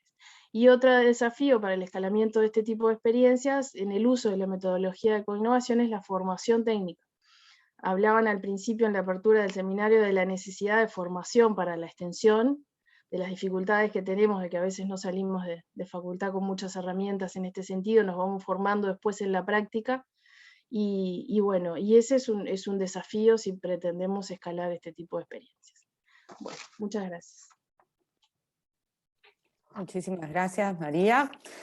Bueno, y vamos a dar paso a la última presentación de este bloque. Tenemos para ello al licenciado Jorge Basturén. Jorge es licenciado en Ciencias Sociales de la Universidad de la República, diplomado en Innovación y Tecnología Social, doctorado en Ciencias Sociales de la Universidad Nacional de Entre Ríos. Tiene experiencia como docente y también como consultor en diferentes organizaciones sociales e instituciones públicas en temas de desarrollo socioeconómico y cohesión territorial, ruralidad y agricultura familiar. Desde el 2013 coordina el Departamento de Ruralidades del MIDES, y bueno, en este tema es que ahora nos va a compartir su exposición. Así que, bueno, bienvenido Jorge y adelante. Bueno, buenos días a todos. Muchas gracias por la invitación a participar de este evento. Para nosotros es de mucho interés porque el MIDES es un actor institucional que, si bien, como comentaban en la presentación, desde 2013 viene desarrollando actividades de promoción de familias de entornos rurales, en términos históricos es un actor institucional reciente en el trabajo en este espacio. En particular, el ministerio se crea en 2005 y es en 2013 o 2014 donde se comienza a definir una necesidad clara de tener un espacio de trabajo orientado específicamente a un sector de población, como son familias o grupos de personas que viven en el entorno rural o que están asociados a la producción agropecuaria, a la producción primaria. La mayoría de esta población objetivo son familias del entorno rural que tienen algún recurso productivo, desarrollan alguna actividad productiva, pero en la mayoría de los casos también están conformados por asalariados rurales, integran esa doble dimensión. Entonces, para el ministerio fue un desafío pensar, bueno, cuál es la estrategia o la unidad de intervención que se va a desarrollar, pensando en que estas familias que por un lado tienen, bueno, como todos los que estamos en este espacio tenemos claro, ¿no? Estas familias de productores familiares tienen imbricada la unidad productiva y la unidad familiar y gestionan una misma economía y unos mismos recursos, pero también muchos de ellos integran parte de los miembros de la unidad familiar a la actividad productiva, mientras que algunos desarrollan actividades de venta de su mano de obra en los mercados laborales locales. Entonces, frente a ese desafío, a esa interrogante, el Ministerio definió trabajar desde un objetivo central, que es la integración productiva de estas familias, pero tener como dos objetivos de la intervención subsidiarios, digamos, que son por un lado el cómo trabajar desde la plataforma de las redes sociocomunitarias en el ámbito rural. Redes sociocomunitarias que muchas veces tienen carencias, falta presencia de lo público en muchos de los ámbitos rurales, y por otro lado, cómo hacer accesible un conjunto de políticas públicas que a nivel urbano están disponibles y a nivel rural no. El acceso a prestaciones sociales y el acceso a servicios públicos también constituyó entonces un objetivo secundario o subsidiario, pero que sin lo cual no podemos pensar en una integración laboral o una integración productiva de esas familias. Hay a veces necesidades más primarias, más básicas, que hay que poder trabajarlas en forma articulada con la integración productiva. Entonces, a los desafíos tradicionales de la extensión en términos de transferencia de tecnología, de producción de conocimiento, orientado a lo laboral, se suman estos aspectos que tienen que ver con una lógica de desarrollo territorial, y ahí nos encontramos con desigualdades que están superpuestas unas sobre otras, ¿no? A las desigualdades que el MIES está acostumbrado a abordar desde las temáticas de género, de generación, de acceso a la educación, de oportunidades laborales, se le suma la segregación territorial como otro aspecto central, ¿no? Y de ahí se piensa un poco la intervención del programa. Algunos elementos de continuidades o transformaciones, como era la pauta que la organización de seminario nos trasladó, ¿no? Y en realidad lo planteamos de forma conjunta. Cuando lo organizábamos pensamos poner un apartado de permanencias y otra de cambios, y después lo que vimos que en realidad se dan muchas permanencias, pero desde otro lugar, desde un lugar distinto. El desafío de la integralidad y la interdisciplina es un desafío viejo en la extensión rural, pero hoy tiene como otra dimensión, ¿no? Cómo pensarlo, el abordaje y la extensión rural desde una mirada integral e interdisciplinaria tiene otra dimensión. Y ahí el desafío de cómo vincular distintas miradas, ¿no? Particularmente en el Departamento de Ruralidad, los equipos están integrados por técnicos del área social, psicólogos, asistentes sociales, trabajadores sociales, pero también técnicos del área productiva, ingenieros agrónomos, trabajan veterinarios en alguna asistencia puntual, trabajan técnicos agrarios, y también hay técnicos que provienen del área de lo comercial, de la gestión empresarial, que también se incorporan. Bueno, ¿cómo articular esa mirada integral y esa interdisciplina? Es un desafío importante. Y una de las cosas que resaltamos en esta experiencia es que de a poco los ingenieros agrónomos van incorporando esa mirada desde lo social o desde lo económico en forma más profunda. Lo mismo sucede desde los trabajadores sociales, que empiezan a pensar el desarrollo social de la familia, pero articulado a cómo viven y a cómo producen. Y lo mismo de lo comercial, ¿no? Lo comercial no en forma genérica, sino asociado a las condicionantes de cada familia, a las condicionantes laborales, pero también a las condicionantes de índole más social y personal. Entonces, ese pasaje creemos que es central, y que los equipos, hay algunos de los compañeros que están participando y el seminario, es una fortaleza y una construcción que ha llevado un tiempo. Otro aspecto son las dimensiones de trabajo. Está propiamente el de extensión con cada familia, pero también articular la capacitación, los aspectos de formalización, lo que ha llevado a que el Ministerio tenga que desarrollar herramientas de formalización específicas para estos sectores, herramientas de acceso al crédito o apoyo a pequeñas inversiones también de estas familias o grupos, y sin esa caja de herramientas más globales es difícil pensar un proceso de desarrollo. Entonces, desarrollar esa caja de herramientas también ha sido un desafío. La formalización ha sido trabajada con otros organismos, Banco de Previsión Social, DGI, se han generado legislaciones específicas con lo que tiene que ver con las compras del Estado, se ha trabajado con herramientas de acceso al crédito, que tiene que ver con convenios con Microfinanza Bro, y eso ha sido un poco una construcción que también ha llevado un par de años el poder definir cuál es esa caja de herramientas y implementarla y hacerla efectiva. El otro elemento de estas continuidades y transformaciones tiene que ver cómo articulamos lo familiar, esa unidad de intervención familiar, con procesos asociativos, grupales, colectivos, ¿no? Y una de esas transformaciones tiene que ver con que entendemos como parte de lo mismo, ¿no? Cómo esas familias en algún momento terminan participando en algún proceso asociativo, pero a su vez, cómo tenemos que en los procesos de extensión que se desarrollan con colectivos, poder también bajar a la unidad familiar y intervenir en la resolución de problemas en esa unidad más chica que es la familia. Cómo trabajar articulado esos dos ámbitos de la intervención también ha sido un desafío en estas transformaciones de la intervención.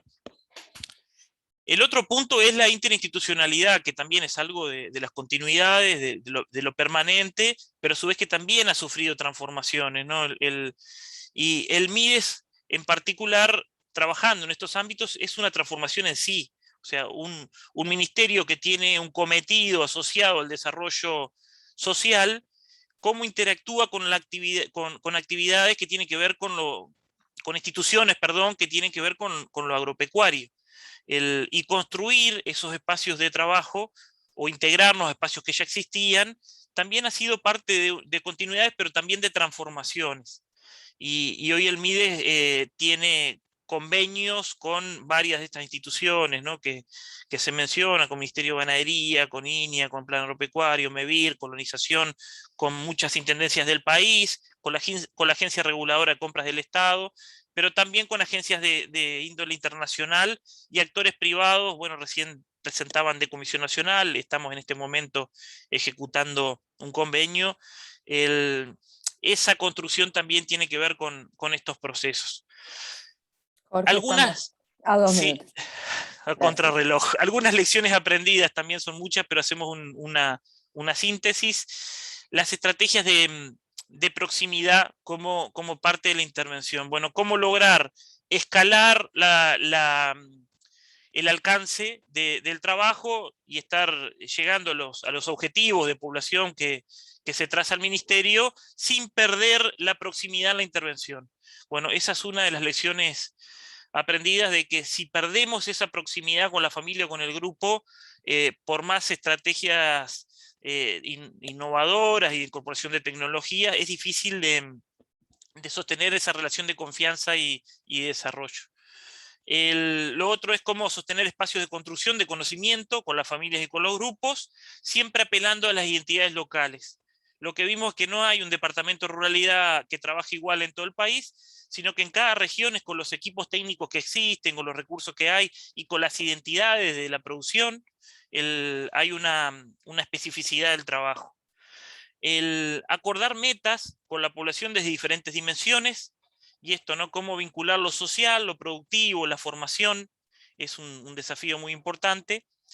Articular fases entre lo productivo y lo comercial, y eso es un desarrollo importante del programa, porque ha trabajado todo lo que es el agregado de valor y las compras del sector público como una estrategia específica, en conjunto con el Ministerio de Ganadería, con la Agencia de Compras Estatales, hay varias experiencias de ese tipo. El abordaje por sector productivo es otro de los aspectos importantes, que tiene que ver con cómo construir intervenciones que tengan esa generalidad, pero a su vez que cobren expresiones distintas si estamos trabajando en el sector de producción ovina, y ahí hay convenios concretos con INEA, con la Sociedad de Criadores de Corridel, con el Ministerio de Ganadería, para trabajar ese sector, y así con los otros que desarrolla el programa. Desafíos. Todos mencionaron las tecnologías de información y comunicación como plataforma complementaria para la extensión. Entendemos que puede cumplir ese rol, complementar, pero no suplir. El tema de la escala productiva y del impacto de la política pública es otro aspecto, ¿no? Cómo lograr escalas con estos productores que son tan chicos para que permita un desarrollo real y a su vez una escala del impacto de la política pública. Otro aspecto es la coordinación de espacios interinstitucionales y la tensión que se genera a veces con los objetivos concretos de cada área, de cada ministerio, de cada organización, y los objetivos comunes. Y lo planteamos como tensión porque a veces tenemos como un debe o hacemos una autocrítica de que esa relación es de tensión y dificultosa.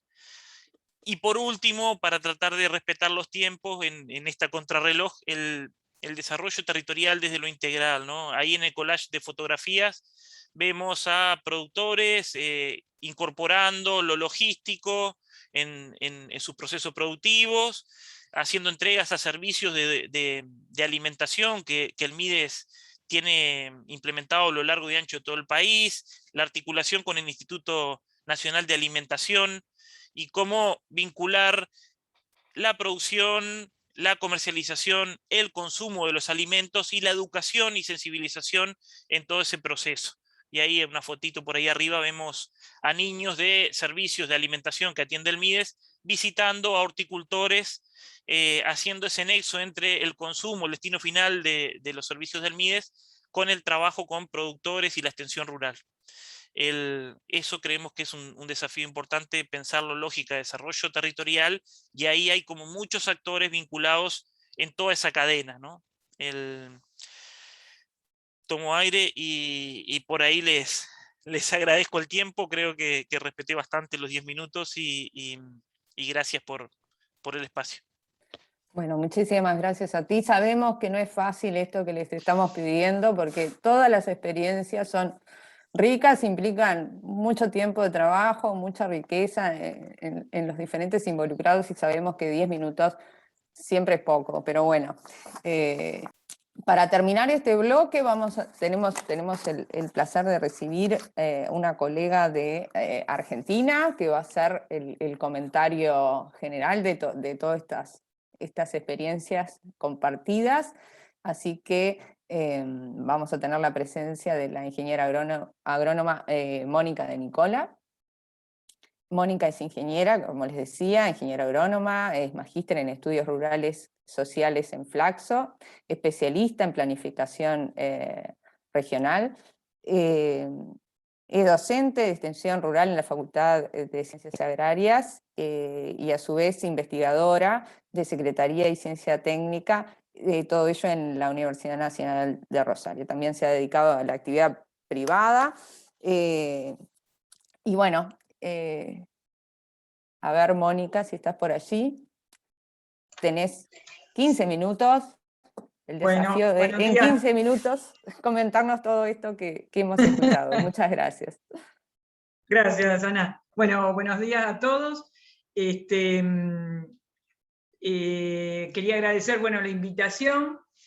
Les quiero comentar, digamos, pedí que pusieran una presentación muy breve de las preguntas que había dejado Virginia, un poquito para guiarme. Bueno, y les quiero contar primero que recién he escuchado junto a todos ustedes las presentaciones, ¿sí? O sea que lo que voy a contarles es sin mucha preparación y sin mucho conocimiento, más allá de lo que he podido ir escuchando en este ratito, pero que realmente son muy, muy interesante las 5 experiencias que presentaron. Bueno, cuando empezamos, Virginia contó, bueno, dio una charla un poquito de esta cuestión de las miradas teóricas, de los marcos referenciales de la extensión, ¿no? Y bueno, como siempre se trabaja, cuando uno lo mira de esta manera, desde los marcos referenciales, pareciera que esta palabra de la transferencia, de la modernización, de ese primer modelo rogeriano, pareciera como que es todo malo, ¿sí? Esa imagen del tren que choca, y yo pensaba, todas las experiencias que han presentado tienen un componente de transferencia, y sin embargo tienen todas un componente de transferencia y tienen a lo largo del tiempo la transformación hacia toda y la incorporación de todas las demás metodologías. Yo fui marcando algunas frases que me parecieron muy interesantes, las voy a tratar de ir rescatando. Por ejemplo, Jorge recién dijo, el trabajo es una transformación permanente, ¿no? Una transformación en sí.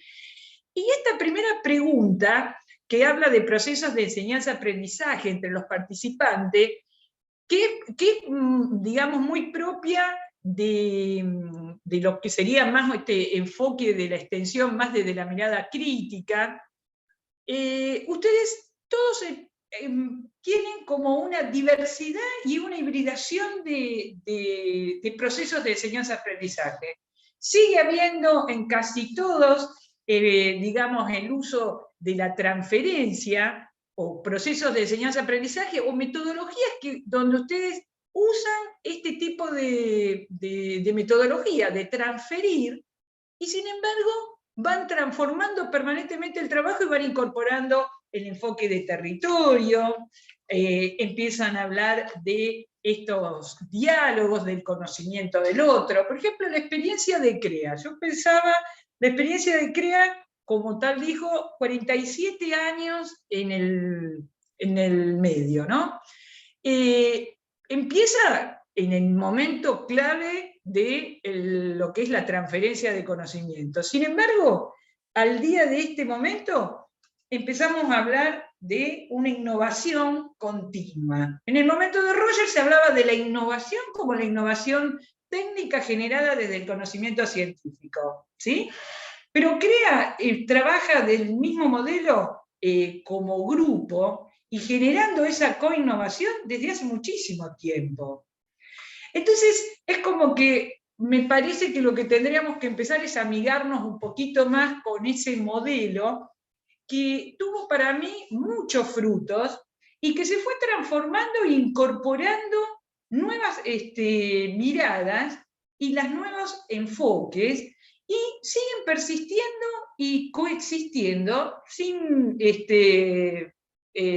perjudicarse uno a otro, sino complementándose. Por eso estos procesos de enseñanza-aprendizaje entre todos los participantes. ¿Los proyectos lo presentan? Sí. Los 5 casos tienen procesos de enseñanza-aprendizaje entre todos los participantes, de distintas maneras, ¿sí? De distintas maneras, pero cuando uno dice, bueno, ¿qué significa esto? Esto de la enseñanza-aprendizaje, ¿se genera desde los dos lados? ¿Se reconoce el conocimiento científico y el conocimiento empírico? El conocimiento local, todas las experiencias lo incorporan desde un lugar o de otro. Cuando se habla concretamente de esta segunda pregunta, ¿no? Integración de conocimiento y de saberes. ¿Se incorporan los dos? Sí, en todos los casos. En todos los casos ustedes se van a encontrar con este conocimiento científico y con el conocimiento empírico puesto en funcionamiento de distintas maneras, pero llegando siempre a procesos de coinnovación. Esto de la nueva coinnovación o la nueva definición de innovación. La palabra innovación o la innovación tecnológica también es bien típica de la transferencia. Lo que ahora se empieza a hablar con coinnovación o la nueva mirada de la innovación diciendo ya no surge solamente del conocimiento científico, sino que también surge como una articulación entre ambos conocimientos, también se daba desde antes. Lo que tal vez es ahora empezamos a ponerle las palabras, nuevas palabras o nuevas miradas.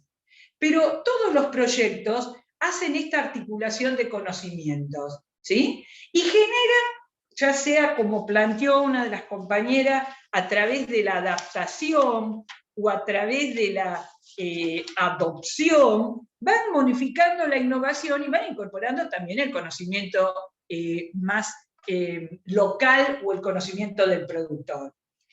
Entonces, bueno, fíjense que tanto la primera como la segunda pregunta, todos los proyectos a través del tiempo, o los que perduran a través del tiempo, lo han ido sosteniendo. ¿Tienen una intención transformadora de determinadas realidades? Todos los proyectos que ustedes han presentado buscan algún tipo de transformación. Cuando ustedes dicen qué tipo de transformación, en algunos momentos empiezan a salir otras palabras, ¿no? Porque, por ejemplo, dicen, bueno, algunos plantearon que la intención era, bueno, mejorar la productividad, o dijeron mejorar las tecnologías, otros hablan de articulaciones, de integración de la vida familiar. Bueno, hay muchos, pero todos buscan transformar. Cada uno, desde el lugar que trabaja, busca una transformación distinta de las realidades. Ahora, ¿cuáles continúan siendo las herramientas fundamentales en la maleta del extensionista? Bueno, acá sí, me llamó la atención y me pareció sumamente interesante la permanente búsqueda de la metodología para llegar cuál es la más indicada, ¿no? Y cuando ustedes hablan de estas metodologías, todos plantearon distintos tipos de metodologías para abordar el territorio, o cuál es la unidad, porque en algunos casos, por ejemplo, hablan de predio, hablan de productor, otros hablan de familia, pero estas metodologías que van variando, y lo que me llamó mucho la atención es cómo, digamos, la pandemia, que creo que fue el compañero Marcelo, cómo la pandemia nos lleva a que este herramental de metodología se modifique absolutamente y empiecen las TIC, que si bien ustedes mismos lo dijeron, ya se utilizaban muchas de estas metodologías desde lo que era la educación a distancia, empiezan a poner en juego otra serie de herramientas, ¿no? Y estas otras series de herramientas, ¿cuáles empiezan a ser? Bueno, los WhatsApp, los foros, esto que estamos haciendo nosotros acá, el Meet. Pero también lo que empieza a surgir es el desafío de si estas nuevas tecnologías o estas nuevas herramientas son efectivas, ¿no? Alguno de ustedes preguntó, ¿va a generar los resultados que nosotros esperamos? Y realmente creo que es un tema, como dijo una de las compañeras, a estudiar. Todos hemos tenido que empezar, y todos nuevamente, ¿no? Algunas claves de esta pregunta. ¿Siguen siendo las herramientas fundamentales? ¿Continúan las herramientas fundamentales? Sí. Muchas son las reuniones, las demostraciones, las visitas a campo, los foros, todas son metodologías históricas dentro de la extensión. Lo que sí, las nuevas herramientas que surgen y que definitivamente tienen muchas ventajas, y ustedes plantearon permanentemente la capacidad de multiplicar que tiene estas metodologías. Llegan a muchísima gente. Un dato que me quedé pensando, y a ver si me lo corroboran, porque soy argentina, es que son 3,5 millones de personas y tienen 5,5 millones de celulares, o sea que prácticamente tienen 2 celulares cada uruguayo. Entonces, definitivamente, estas nuevas herramientas lo que nos van a mostrar es que, bueno, primero tenemos que empezar a usarlas todos, pero también tenemos que empezar a estudiar un poquito más cuál es el efecto que vamos a lograr de estas nuevas herramientas, ¿no? Efectivamente, esas preguntas, ¿van a servir para resolver los problemas o van a ser efectivas estas nuevas metodologías? ¿Qué pasa con esto que Marcelo planteó de la grieta? La grieta entre aquellos que sí las toman o aquellos que no toman esta metodología, ¿sí? O sea, sí o sí creo que de la misma manera que nos subimos todos a estas herramientas, vamos a tener que también subirnos todos a empezar a chequear si realmente están dando un buen resultado o hay que readaptarse permanentemente. Finalmente, esta última pregunta, ¿cuáles son los alcances y las limitaciones para el escalamiento de la... ¿Cuáles son los alcances y las limitaciones para el escalamiento de las experiencias? Bueno, creo que como las experiencias son todas muy distintas, creo que para mí las últimas fueron muy claras en tratar de avanzar para los escalamientos a nivel de lo que son las políticas públicas, ¿sí? Porque para poder escalar, fundamentalmente esto se tiene que transformar en políticas públicas. Ahora, yo lo que quería es ir tirándoles algunas de las palabras que, o sea, hubiera querido tener más tiempo para poder darle una devolución, pero quiero tirarle algunas de las palabras que más me llamaron la atención, ¿sí? Por ejemplo, de Néstor me quedó una cuestión que habla del interés por la innovación continua, ¿sí? Y la presentación de Néstor me dejó bien claro cómo esto de pensar la innovación, esta articulación del conocimiento científico y el empírico como una cuestión histórica, ha venido ocurriendo a lo largo de todo el tiempo. Después, me quedó otra cuestión de la presentación de Néstor, que es esta pregunta, cuando él dice que la pregunta relevante es la del productor. Esa pregunta relevante del productor es el eje de análisis de la reunión. Fíjense cómo en estas pequeñas frases van contestando absolutamente estas preguntas que están acá, ¿sí? Ahora, cuando habló Marcelo, también planteó las palabras que más me impactaron, más allá de que en la presentación decía cómo sobrevivir en la extensión innovando, me pareció muy buena cuando habló de nos adaptamos y nos reinventamos, ¿sí? Permanentemente. Esta cuestión, somos los mismos y permanentemente nos estamos reinventando. Estamos reinventando cómo hacer la extensión. Después me gustó algo que planteó también 2 o 3 palabras. Golpe tecnológico, ¿sí? Fíjense, y crisis de intermediación. Eso me pareció también interesante, pensar esto, la crisis de intermediación. ¿Qué significa? Estas nuevas metodologías, ¿no estarán generando una crisis de intermediación? Yo, por ejemplo, personalmente quisiera estar todos reunidos, no me gusta estar hablando acá desde lejos. Bueno, también rescaté de estas palabras de Marcelo, la palabra grieta. Para nosotros, ustedes saben, bueno, que la grieta, estamos todo el día hablando los argentinos de la grieta, y cuando la sentí acá dije yo, mirá vos, la grieta también está entre aquellos que toman estas nuevas herramientas o no, y qué va a pasar con los que no la toman en el marco de una pandemia que nos dejó encerrado a todos, y como dijo, nos bajó de 60.000 kilómetros al año a 4.000 kilómetros por año. Cuando de Virginia, una de las palabras que más me quedó es esto del trabajo en redes. otra palabra clave que salió permanentemente, el trabajo en redes. ¿Puede...? Disculpa, estaríamos redondeando. Redondeando. Bueno, quiero está. darles 2 o 3 palabras de Virginia, lo que es adaptación y coinnovación, y el concepto que pone para cada una de ellas.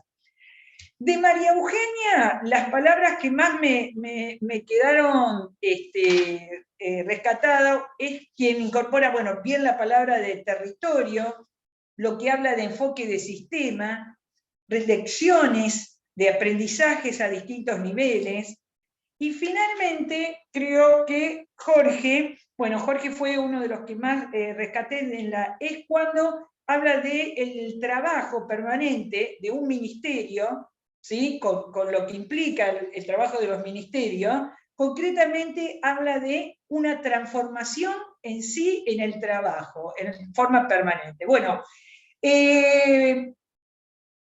no quiero seguir para no prolongarme en el tiempo, les agradezco muchísimo haberlos podido escuchar, espero mínimamente haber podido rescatar lo más importante, pero bueno, los tiempos son medios tiranos. Bueno, muchísimas gracias, Ana, y disculpá si me demoré.